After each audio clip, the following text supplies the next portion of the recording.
नमस्कार मित्रांनो, आज आपण बघणार आहोत लढाई कन्सेप्ट। प्रत्येक एग्जाम मध्ये मित्रांनो एक दोन प्रॉब्लेम लढाई कन्सेप्ट वर असतो।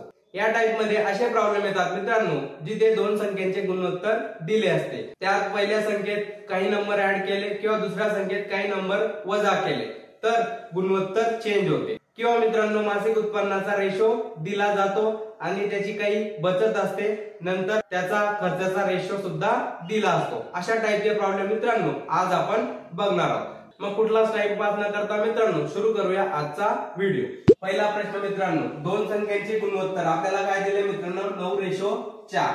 तर प्रत्येक संख्येत मित्रांनो जर तुम्ही 5 मिळवले तर येणारे नवीन गुणोत्तर काय असते मित्रांनो 7:3। तर सर्वात लहान संख्या कोणती असा प्रश्न आहे मित्रांनो। कसा सोडवणार? अगदी सिंपल मित्रांनो, हा प्रश्न आपण सॉल्व्ह करू। इथे मित्रांनो तुम्हाला कधी एक्स मानण्याची गरज नाही। या मेथडने सॉल्व्ह केल्यावर मित्रांनो अगदी सेकंदात तुमचं आन्सर येईल। आता मित्रांनो अशा प्रॉब्लेम मध्ये आपल्याला दोन गोष्टी लक्षात ठेवायच्या आहेत। हा आपला असेल पहिला रेशो। आता याच्यात मोठा नंबर कोणता आहे 9, तो काय असेल मित्रांनो आपला मोठा नंबर आणि लहान रेशो आपला स्मॉल नंबर असेल, बरोबर। आता कसं सॉल्व्ह करणार मित्रांनो, बघा इथे एक डॅश मारायची। आता सुरुवातीला मित्रांनो काय करायचं, रेशो आणि रेशो याची लढाई करायची। म्हणजेच काय करायचं, त्यांच्यामध्ये तिरकस गुणाकार, म्हणजे 9 आणि 3 चा गुणाकार होईल आणि 7 आणि 4 चा गुणाकार होईल। यामध्ये मित्रांनो एक गोष्ट लक्षात ठेवायची, जो याच्यामध्ये कोणता, आता 9 गुणिला 3 27 आणि 7 गुणिला 4 28। जो नंबर मोठा असेल मित्रांनो, दोघांच्या गुणाकारापैकी जो नंबर मोठा असेल तो नंबर आधी द्यायचा, म्हणजे 7 चोक 28, बरोबर। इथे लिहिल मी 28। नंतर नेहमी काय करायचं मित्रांनो, नेहमी इथे काय करायचं वजा करायचं। नेहमी पण कोणताही प्रॉब्लेम असो तिथे वजा करायचं। नंतर 9 गुणिला 3 किती होतील 27, बरोबर। मग मी इथे इक्वॅलेंटचा सिम्बॉल द्यायचा। आता दुसरी स्टेप काय करायची मित्रांनो, बघा दुसरी स्टेप काय करणार, बघा इथे काय ऍड होतंय, इकडे पण 5 ऍड होतंय, इकडे बी 5 ऍड होतोय मित्रांनो। जर ऍड झाला असेल किंवा सबट्रॅक्ट झाला असेल तरी आपला प्रॉब्लेम काही चेंज होणार नाही। जर दोघांमध्ये प्लस प्लस असेल किंवा दोघांमध्ये मायनस मायनस असेल तर नेहमी काय करायचं मित्रांनो सबट्रॅक्शन। कशी करणार बघा, आपण काय करू, पहिले 3 गुणिला 5 करायचं आणि 7 5 35। मोठ्या नंबर मधून छोटा नंबर सबट्रॅक्ट करायचा। 7 5 किती होतील 35 आणि 3 5 15 मायनस करायचं, बरोबर। जर दोघी सारखे साइन असतील, बघा इथे पण प्लस आहे इथे पण प्लस आहे, सारखे साइन असेल तर नेहमी मायनस करायचं आणि साइन वेगवेगळी असेल तर काय करू मित्रांनो आपण ऍड करू। आता किती येतील, आता 28 मधून 27 गेल्यावर किती येणार आहे 1 रेशो, बरोबर। आणि 35 मधून 15 गेल्यावर किती येणार आहे मित्रांनो, तर येईल 20, बरोबर। म्हणजे एका रेशोची किंमत काय आली 20। आता आपल्याला विचारलं काय मित्रांनो, सर्वात लहान संख्या, लहान संख्येचा रेशो काय मित्रांनो 4। मग काय करू, याला गुणिला 4 करू। 20 गुणिला 4 किती होणार आहे मित्रांनो 80। म्हणजे लहान संख्या किती येईल मित्रांनो 80।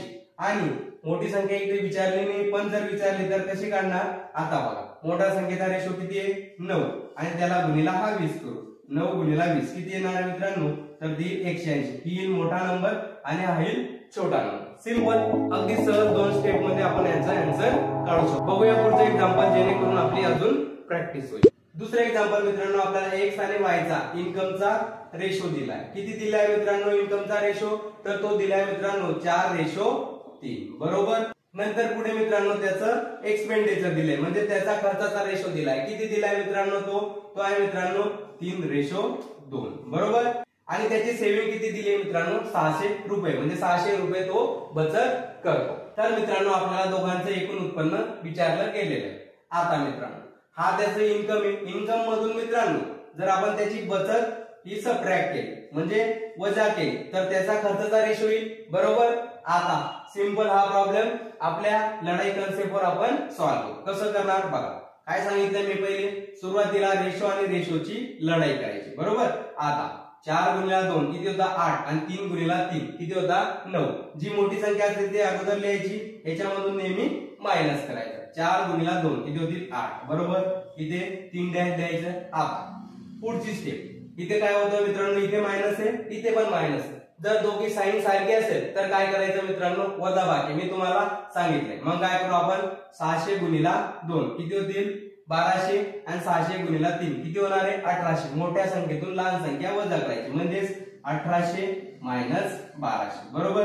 इथे काही मित्रांनो एका रेशोची किंमत एका रेशोची किंमत किती येते मित्रांनो 1800 मधून 1200 गेल्यावर किती येणार आहे 600 बरोबर। आता काय विचारलं मित्रांनो आपल्याला दोघांचं एकूण उत्पन्न किती। आता x चा रेशो किती मित्रांनो 4 आणि y चा 3 दोघांचा मिळून किती रेशो होतील मित्रांनो 4 आणि 3 किती होतील 7 मग 600 गुणिला 7 करू 6 गुणिला 7 7 चकम 42 म्हणजे 4200 मित्रांनो त्या दोघांचं मासिक उत्पन्न असेल। सिंपल।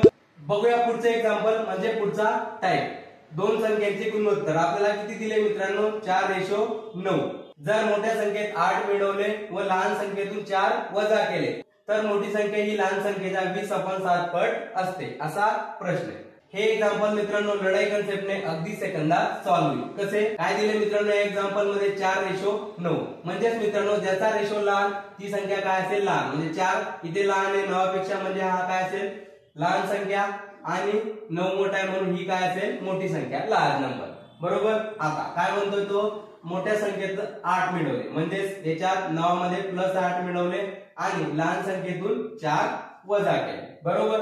तर येणारे गुणोत्तर मित्रांनो हे 20/7 पट असते म्हणजेच मोठा रेशोच्या खाली लिहावा लागेल इथे 20 आणि इथे 7 बरोबर।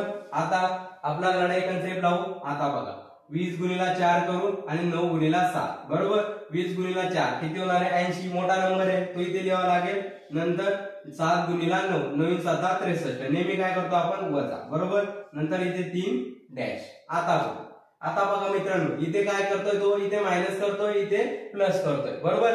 साइन काय झाली वेगवेगळी झाल्यावर काय करतो मित्रांनो आपण ऍड करायचं बिंदास ऍड करायचं म्हणजे 20 गुणिला 4 किती होणार आहे 80 प्लस 7 गुणिला 8 किती होणार आहे मित्रांनो 8 साठी 56 बरोबर ऍड झाले।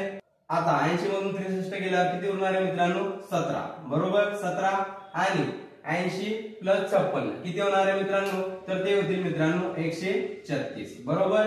आता पुढे आपल्याला एका रेशोची किंमत काढायची म्हणजे एक रेशो म्हणजे काय मित्रांनो 136 भागिले 17 किती येतील मित्रांनो तर ते येतील मित्रांनो 8 बरोबर। एका रेशोची किंमत आली 8। आता आपल्याला विचारलं काय मित्रांनो सर्वात मोठी संख्या म्हणजे सर्वात मोठा रेशो काय 9 मग 9 गुणिला 8 करेल 9 गुणिला 8 किती होणार आहे 72 म्हणजे सर्वात मोठी संख्या काय असेल मित्रांनो 72 सिंपल। अगदी या स्ट्रिक्टने मित्रांनो तुम्ही कुठलाही प्रॉब्लेम सहज सॉल्व्ह करू शकता। असे शॉर्ट ट्रिक शिकण्यासाठी मित्रांनो तुम्ही जेपी मॅथला लाईक शेअर सबस्क्राईब जरूर करा। भेटूया पुढच्या व्हिडिओमध्ये एक नवीन कन्सेप्ट एक नवीन ट्रिक सोबत। जय हिंद।